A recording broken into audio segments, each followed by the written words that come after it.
Cool, cool. Oh, ano ang nangyari sa'yo? Cool, sinapak ako ng tiyuhin ni Padungkol. Sinapak ka? Nagtawanan lang kami ng mga barkada ko, Kol.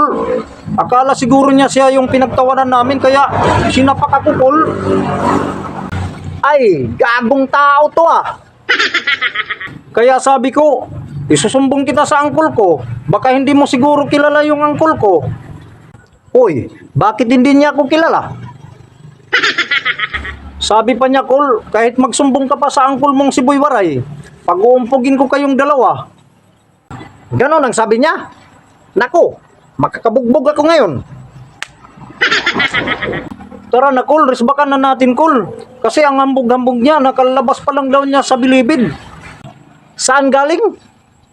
Sa bilibid, kasi nakulong daw siya, Kol. Kasi 10 ang pinatay niya sa kanilang barangay at pinagtataga ang mga liig. Nako, wala akong pakialam kahit saan galing pa siya.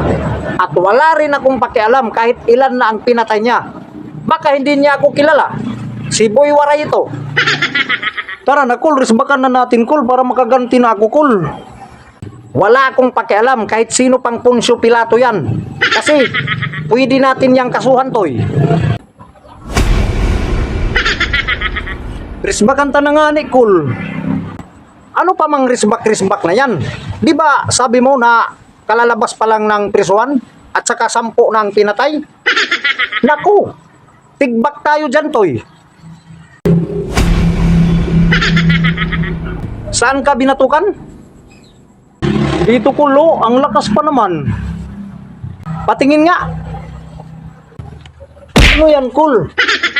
Hindi kita yung latay. Kaya lakihan natin para makasuhan natin ng physical injury. Kwarta yan, Toy, kwarta. Gusto mo ng malaking tira? Ano? Papatayin mo ako?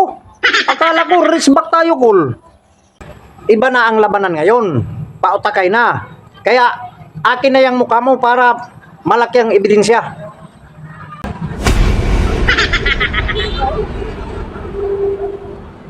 Hindi na uso ngayon ang risbak-risbak na yan. Karasuhan na ang uso ngayon. Kaya akin na yung mukha mo para malatayan na yan. Oh, sino yun? Toy. Cool. Patingin nga. Cool.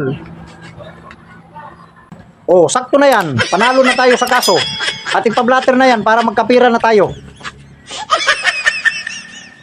Oh, ano to? Hindi sa risbak tayo. Ako pa ang napagtripan.